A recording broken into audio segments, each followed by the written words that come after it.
ఈరోజు పిన్నెల్లి రామకృష్ణారెడ్డి మీద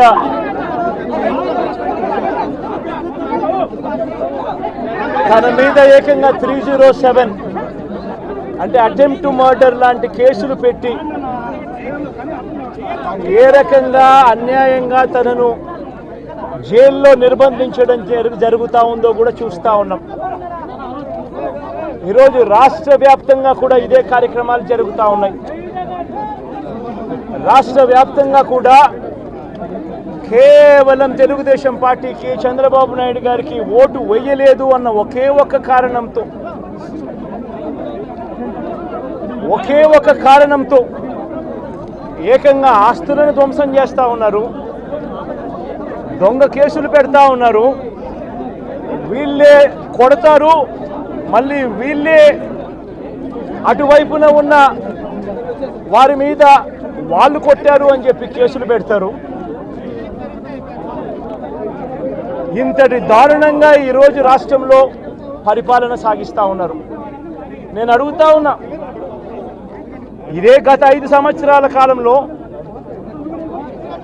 వైఎస్ఆర్సీపీ పరిపాలనలో ఉండగా, వైఎస్ఆర్సీపీ ప్రభుత్వంలో ఉండగా అప్పుడు జగన్ ఏం చేశాడు?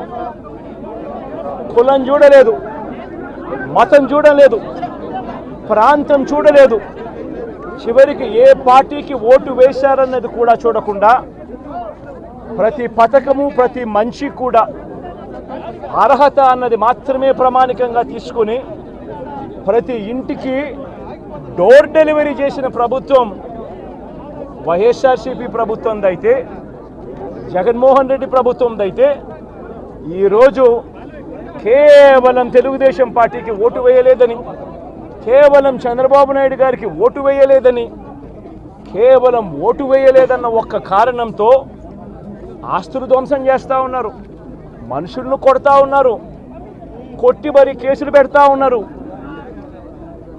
ఇంతటి అన్యాయంగా రాష్ట్రాన్ని రావణ కాష్టం చేస్తూ ఉన్నారు. రాజశేఖర రెడ్డి గారి విగ్రహాలను విరగొడతా ఉన్నారు, పగలగొడతా ఉన్నారు. ఇవన్నీ ఏదైతే చేస్తూ ఉన్నారో ఇవన్నీ కూడా శిశుపాలుని పాపాల మాదిరిగా ఇవన్నీ కూడా పాపాలు పండుతాయి. ప్రజాస్వామ్యంలో ఏదైనా కూడా ప్రజలకు మంచి చేసి ప్రజల గుండెల్లో స్థానం సంపాదించుకుని ప్రజల దగ్గరికి వెళ్ళి ఫలాని మంచి చేశాం కాబట్టి మాకు ఓటు వేయండి అని అడిగే పరిస్థితులు ఉండాలి తప్పనిచ్చి ఈ మాదిరిగా దౌర్జన్యాలు చేసి, ఈ మాదిరిగా అన్యాయమైన కేసులు బిగించి, ఈ మాదిరిగా ఆస్తులు ధ్వంసం చేసి, ఈ మాదిరిగా ఫియర్ సైకోసిస్ క్రియేట్ చేస్తూ రాజకీయాలు చేస్తే మాత్రం అది ఏ రోజు కూడా నిలబడే రాజకీయం కాదు.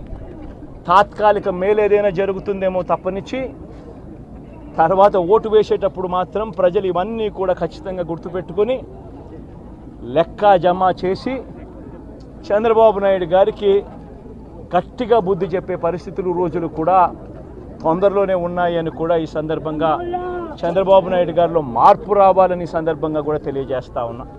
నిజంగా ఇదే విషయానికి వస్తే ప్రజలు ఎందుకు నీకు ఓటేశారు చంద్రబాబు నాయుడు గారు అని చెప్పి ఫస్ట్ చంద్రబాబు నాయుడు ఆలోచన చేయాలి. ఒకవైపున వైఎస్ఆర్ కాంగ్రెస్ పార్టీ ప్రజల్లో వ్యతిరేకత వల్ల ఓడిపోలేదు, ప్రజలకు మంచి చేసి ప్రజలకు మంచి చేసి వైఎస్ఆర్ కాంగ్రెస్ పార్టీ ఓడిపోయింది. ఎందుకు ఓడిపోయింది అని అంటే చంద్రబాబు నాయుడు చేసిన మోసపూరిత హామీలకు ప్రజలు కాస్తో కూస్తో కొద్దిగా ఇదే ఆ 10% కాస్త అటువైపున షిఫ్ట్ అయ్యి చంద్రబాబు నాయుడు గారు అధికారంలోకి వచ్చిన పరిస్థితులు.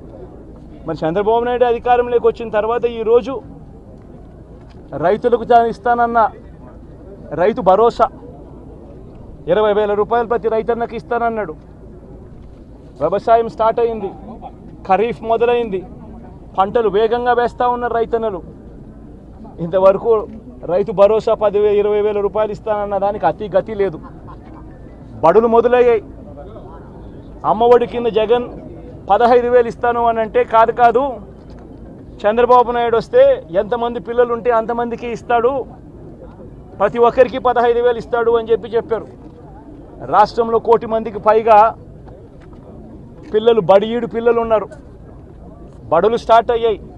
ఆ ప్రతి తల్లి కూడా అడుగుతూ ఉంది, తల్లికి వందనం అని పేరు పెట్టావు, అమ్మఒడి అనే పథకాన్ని పేరు మార్చావు, మరి ఆ డబ్బులు ఏమైనాయని చెప్పి గవర్నెన్స్ మీద కాస్త ధ్యాస పెట్టి ఆ తల్లులకి ఇచ్చే డబ్బులు ఇచ్చే కార్యక్రమం చూడండి. రైతులకు ఇచ్చే రైతు భరోసా 20,000 ఇస్తామన్నారు, ఇచ్చే కార్యక్రమం చూడండి. ప్రతి అక్క చెల్లెమ్మకు 18 ఏళ్ళు పైబడిన ప్రతి అక్క చెల్లెమ్మకు ప్రతి ఒక్కరికి 1,500 రూపాయలు ఇస్తామని చెప్పారు. అంటే సంవత్సరానికి 18,000 రూపాయలు. రాష్ట్రంలో 4,12,00,000 మంది ఓటర్లు ఉండరని చెప్పి మొన్ననే లెక్కలు తేలాయి. అందులో దాదాపుగా 2,10,00,000 మంది మహిళా ఓటర్లే. అంటే అందరూ 18 సంవత్సరాలు నిండిన మహిళా ఓటర్లే. మరి 2,10,00,000 మంది ఈ మహిళా ఓటర్లందరూ కూడా 18 ఏళ్ళు నిండిన ఈ మహిళా ఓటర్లందరూ కూడా వీళ్ళందరూ కూడా ఈరోజు అడుగుతూ ఉన్నారు, 1,500 రూపాయలు ప్రతి నెల ఇస్తానన్నావు, ఏమైంది ఈ 1,500 రూపాయలు ఇచ్చే కార్యక్రమాలు అని చెప్పి అడుగుతూ ఉన్నారు.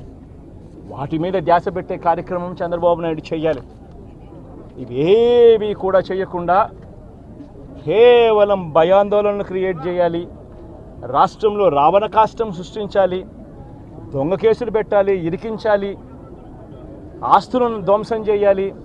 వైఎస్ఆర్సీపీ అభిమానులైనా, వైఎస్ఆర్సీపీ కార్యకర్తలైనా, వైఎస్ఆర్సీపీకి ఓటు వేసిన వారైనా కూడా ఎవరిని కూడా ఉంచకూడదు అన్న దుర్మార్గపు ఆలోచనలతో అడుగులు ముందుకు వేయడం అతి హేయమైన రాజకీయమని కూడా ఈ సందర్భంగా తెలియజేస్తా ఉన్నా.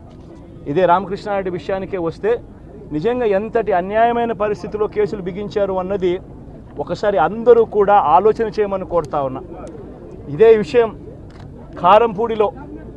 కారంపూడి ఘటన జరిగింది ఎప్పుడు? ఎన్నికలు అయిపోయిన తర్వాత మరుసటి రోజు, అంటే మే 14వ తారీఖున కారంపూడిలో ఘటన జరిగింది.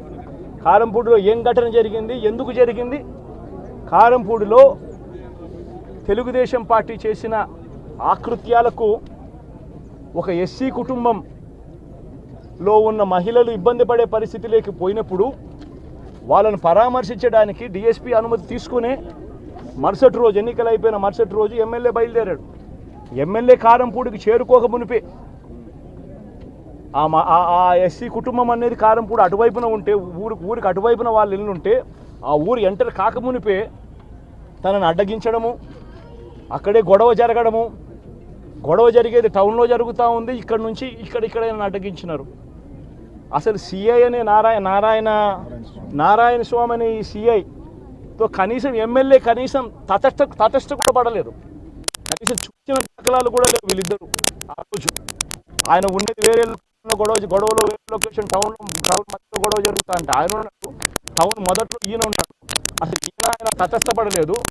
ఆయన మీద ఆ గొడవ జరిగేటప్పుడు రాళ్ళు ఇటువైపు నుంచి అటువైపు నుంచి పడ్డాయి. చిన్న రాయి తగ్గించచ్చేమో బహుశా, కానీ చిన్న రాయి కాబట్టి అసలు ఆయన మరుసటి రోజు ఆయన అదే రోజు మెడికల్ లీగల్ కేసు కూడా పెట్టలా. అంటే ఎంత చిన్న ఘటన అది, జరిగిందో లేదో కూడా తెలియదు. మే 14న జరిగితే 9 రోజుల తర్వాత, అంటే మే 23వ తారీఖున ఆయనకి ఏదో జరిగిందన్నట్టుగా సిఐ హత్యాయతనం కేసు పెట్టడం జరుగుతూ ఉంది రామకృష్ణారెడ్డి. కనీసం సీన్లో కూడా నేను వ్యక్తిని, ఇది అన్యాయం కాదని అడుగుతా ఉన్నా. అసలు ఇన్సిడెంటే జరిగిందో లేదో కూడా తెలియదు. ఇన్సిడెంట్ నిజంగానే జరిగిందంటే మే 14న జరిగిందంటే మే 15వ తారీఖున మెడికల్ లీగల్ ఎందుకు పెట్టలేదు? 17వ తారీఖున కేంద్ర ఎన్నికల సంఘం 17వ తారీఖు నుంచి 20వ తారీఖు వరకు పల్నాడు ఏరియాలో ఆ సిట్ బృందం తిరిగి ఇన్సిడెంట్ జరిగిన ప్రతి అంశం మీద రిపోర్ట్ ఇచ్చింది. ఆ రిపోర్ట్ ఇచ్చిన దాంట్లో, ఆ సిట్ ఇచ్చిన రిపోర్ట్లో ఎందుకు రాలేదు? మరి ఈ రకంగా ఒక మనిషిని హత్యాయత్నం కేసు మీద బిగించడం ధర్మమేనా? ఇంకొక కేసు కూడా తన మీద హత్యాయత్నం కేసు పెట్టాడు. మే 13వ తారీఖు ఎన్నికల సమయంలో పాల్వాయి గేట్ అనే పోలింగ్ కేంద్రం దగ్గర తాను వెళ్ళినప్పుడు జరిగిన ఘటన మీద అసలు ఎందుకు ఆ ఘటన జరిగింది? ఏదన్నా కొద్ది గొప్ప కనీసం ఆలోచన చేసే వాళ్ళు ఎవరైనా ఆలోచన చేయాలి కదా.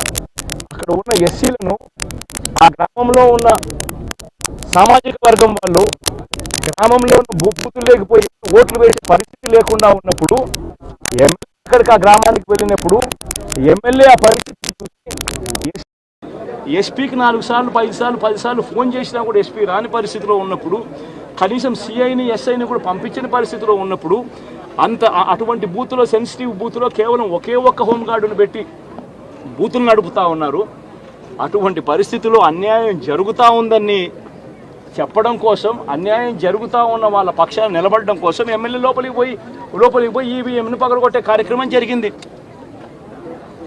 ఎందుకు ఈవీఎంలో నిజంగానే ఎమ్మెల్యేనే రిగ్గింగ్ చేసుకుంటా ఉంటే, ఎమ్మెల్యేకి అక్కడ నిజంగానే ఎమ్మెల్యే పరిస్థితి అంత బాగుండింటే ఎందుకు ఎమ్మెల్యే ఈవీఎం పగలగొడతాడు? అక్కడ పరిస్థితి బాగలేదనే కదా, అన్యాయం చేస్తూ ఉన్నారనే కదా. అక్కడికి పోయినప్పుడు అన్యాయం చూశాడు కాబట్టే కదా ఈవీఎం పగలగొట్టాడు. ఆ ఈవీఎం ఏదైతే పగలగొట్టిన కేసులు ఏదవుతుందో తనకు బెయిల్ వచ్చింది.